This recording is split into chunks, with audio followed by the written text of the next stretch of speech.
नमो नारायण। राधे राधे। श्रीमद् भगवद गीता के अध्याय 3 के श्लोक संख्या 13वें में, जिसमें कर्मयोग की चर्चा की है, भगवान अर्जुन से कहते हैं कि यज्ञ शिष्टाशन संतो मुच्यन्ते सर्वकिल विषयी भुंजते ते त्वघं पापा ये पच्यन्त्यात्म कारणात्। इसका अर्थ यह है कि यज्ञ शेष यानी योग का अनुभव करने वाले श्रेष्ठ मनुष्य संपूर्ण पापों से मुक्त हो जाते हैं, परंतु जो केवल अपने लिए ही पकाते हैं अर्थात सब कर्म करते हैं, वे पापी लोग तो पाप का ही भक्षण किया करते हैं। यह जो अपने लिए करते हैं, स्वयं उदर पूर्ति के लिए करते हैं, वे समझो तो पाप का ही भक्षण करते हैं। यज्ञ शिष्टा शिनः संतः, पर अगर हम इसके भावार्थ को निकालें तो यह समझ में आता है कि कर्तव्य कर्मों का निष्काम भाव से विधिपूर्वक पालन करने पर यज्ञ शेष के रूप में योग अथवा समता ही शेष रहती है। कर्मयोग में यह खास बात है कि संसार से प्राप्त सामग्री के द्वारा ही कर्म होता है, अतः संसार की सेवा में लगा देने पर ही वह कर्म यज्ञ कहलाता है, ना यज्ञ सिद्ध होता है। यज्ञ सिद्धि के बाद स्वतः अवशिष्ट रहने वाला शब्द जो है यह योग हो जाता है, यह अपने लिए होता है। अतः योग समता ही यज्ञ शेष है। यज्ञ शेष का अनुभव करने पर मनुष्य में किसी भी प्रकार का बंधन नहीं रहता, उसके संपूर्ण संचित प्रारब्ध और क्रियमाण कर्म विलीन हो जाते हैं। संपूर्ण कर्मों के विलीन हो जाने पर उसे सनातन ब्रह्म की प्राप्ति होती है। भगवान ने यथार्थ कर्म से अत्यंत अन्यत्र कर्म को बंधन कारक बताया है। कहते हैं कि यज्ञ शेष अनुभव करने वाले मनुष्य संपूर्ण बंधन रूप कर्मों से मुक्त हो जाते हैं। पाप कर्म तो बंधन कारक होते ही हैं, सकाम भाव से किए गए पुण्य कर्म भी फलजनक होने के कारण ये भी बंधन कारक होते हैं। यज्ञ शेष माने समता का अनुभव करने पर पाप और पुण्य दोनों नहीं रहते। अब हम विचार करें कि बंधन का वास्तविक कारण क्या है। ऐसा होना चाहिए तो ऐसा नहीं होना चाहिए, इस कामना से ही बंधन होता है। यह कामना संपूर्ण पापों की जड़ है, अतः कामना का त्याग करना अत्यंत आवश्यक है। यह गीता का मूलभूत सिद्धांत है। वास्तव में कामना की कोई स्वतंत्र सत्ता नहीं है। कामना अभाव से उत्पन्न होती है और स्वयं सत स्वरूप में किसी प्रकार का भाव है ही नहीं और हो भी नहीं सकता, इसलिए स्वयं में कामना नहीं है। केवल भूल से शरीर आदि असत पदार्थों के साथ अपनी एकता मानकर मनुष्य असत पदार्थों के अभाव से अपने में अभाव मानने लगता है और उस अभाव की पूर्ति के लिए असत पदार्थों की कामना करने लगता है। साधक को इस बात की तरफ ख्याल करना चाहिए कि आरंभ और समाप्त होने वाली क्रियाओं से उत्पन्न और नष्ट होने वाले पदार्थ ही तो मिलेंगे। ऐसी उत्पत्ति विनाशील पदार्थ से मनुष्य के अभाव की पूर्ति कभी हो नहीं सकती। जब इन पदार्थों के अभाव की पूर्ति होने का प्रश्न हो ही है, ऐसा ठीक ठीक विचार करने से कामना की निवृत्ति सहज ही हो जाया करती है। हाँ, अपने कहलाने वाले शरीर आदि पदार्थों को कभी भी अपने लिए न मानकर दूसरों की सेवा में लगाने से इन पदार्थों से स्वतः संबंध विच्छेद हो जाता है, मोह नहीं रहता। इससे तत्काल अपने सत स्वरूप का बोध हो जाता है। फिर कोई अभाव शेष नहीं रहता। जिसके मन में किसी प्रकार के अभाव की मान्यता कामना नहीं रहती, वह मनुष्य जीते जी इस संसार से मुक्त है। मनुष्य में स्वार्थ सिद्धि जितना ज़्यादा होगी, वह उतना ही ज़्यादा पापी होगा। अपना स्वार्थ चाहने वाले व्यक्ति अपने लिए कार्य करें अथवा दूसरे के लिए, वास्तव में वह अपने लिए ही कार्य करते हैं, पकाते हैं। इसके विपरीत अपने स्वार्थ भाव का त्याग करके कर्तव्य कर्म करने वाला साधक अपने कहलाने वाले शरीर के लिए पकाए हुए या कर्म किए हुए दूसरे के लिए, वास्तव में वह दूसरों के लिए ही पकाता है, कर्म करता है। संसार से हमें जो भी सामग्री मिली है वह संसार की सेवा में न लगाकर अपने सुख भोग में लगाना ही अपने लिए पकाना है, यानी अपने लिए कर्म करना है।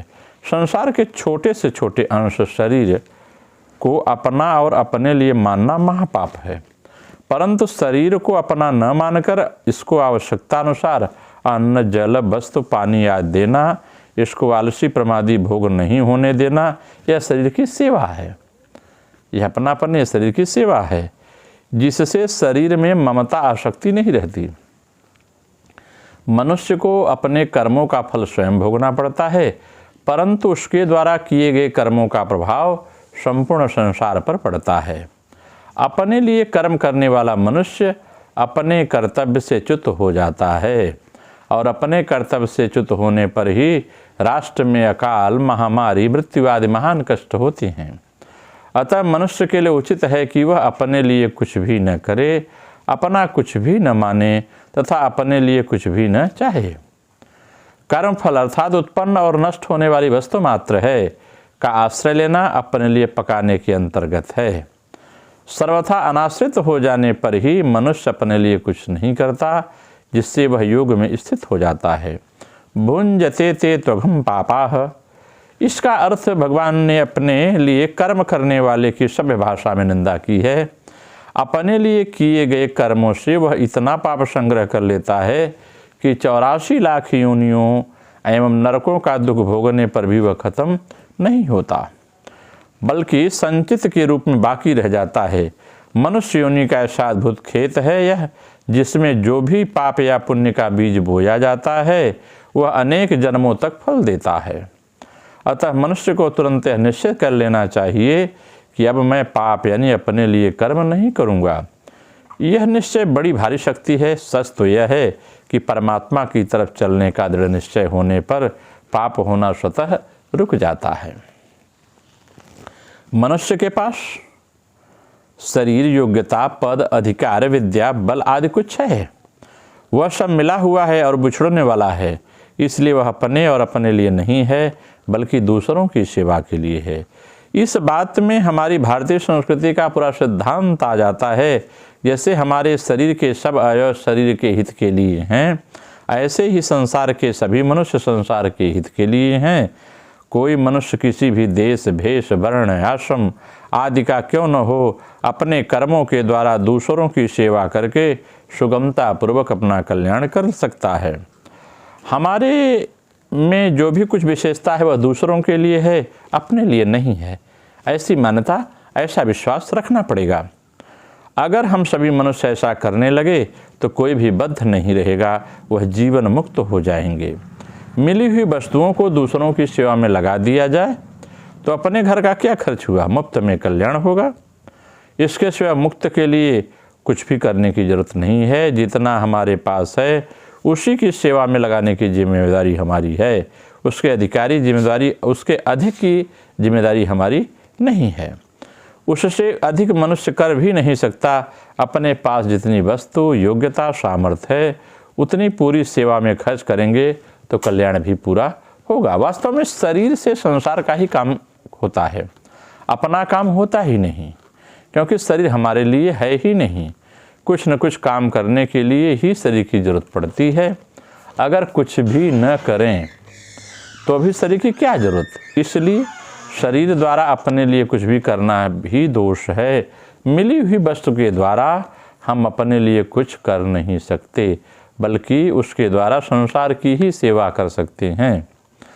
जिनको शरीर संसार का अंश है, अतः इससे जो कुछ होगा वह संसार के लिए होगा। संसार के आगे शरीर, इंद्रियां, मन, बुद्धि जा सकते ही नहीं। इनको संसार से अलग रख कर सकते ही नहीं।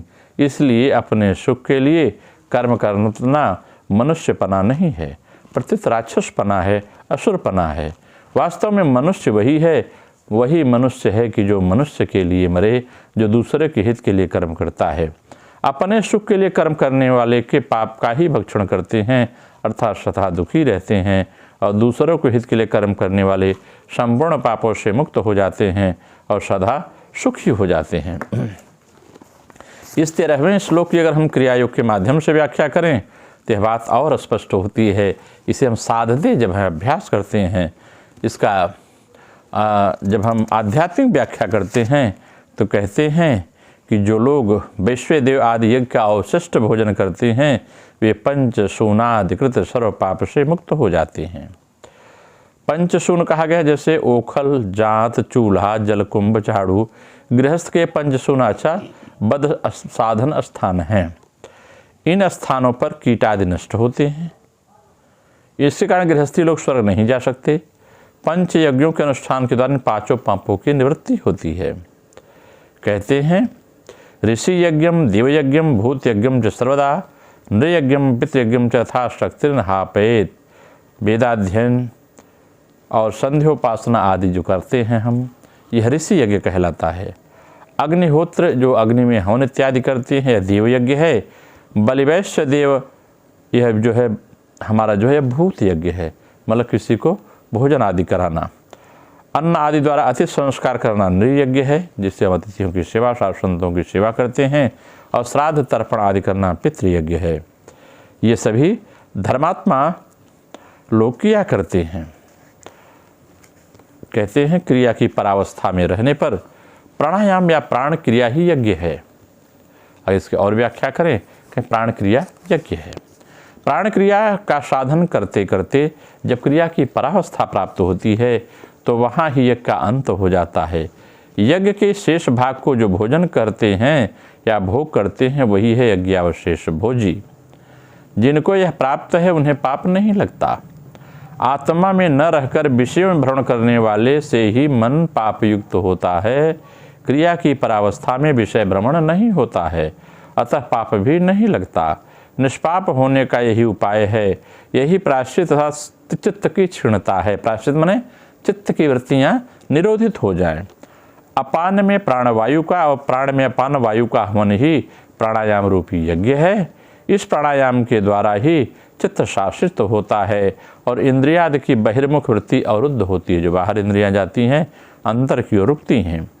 प्राण अपान के संघर्ष के द्वारा अनवरत अग्नि उद्गारित होती है, प्रकट होती है। ऐसा न होता तो शरीर ठंडा हो जाता कर जीवन का अंत हो जाता। इसलिए आप अनुभव किए होंगे स्वस्थ व्यक्ति के शरीर में हमेशा गर्माहट बनी रहती है। इसी अग्निकुंड में विषय वासना को होम करना होगा। उसके ही ईंधन स्वरूप अन्न पान आदि को उसमें लगा देना होगा। उससे तो बल की पुष्टि होगी, उसके द्वारा ही साधन करने की शक्ति मिलेगी।